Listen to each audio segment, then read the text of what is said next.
小西啦，係前排咧我去聽咗場 concert 喎，咁個 choir 咧有成幾百人咁多，非常之宏偉啦。咁我想問下，如果耳機嘅單元越多，咁係咪真係越宏偉越好聲嘅咧？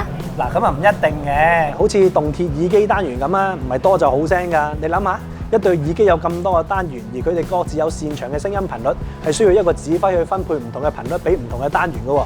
而呢一個指揮咧就由一個叫 crossover 嘅元件去做㗎啦。佢會先將收到嘅聲音咧分配成唔同嘅頻段，然後傳送去唔同嘅單元。不過咧，當單元越多 ，crossover 嘅設計就越嚟越複雜，亦都越難分配得好聲㗎。哦，咁即係如果分配得唔好嘅話咧，咁啲聲音就銜接唔到，咁聽落就唔自然啦。冇錯，你果然係醒。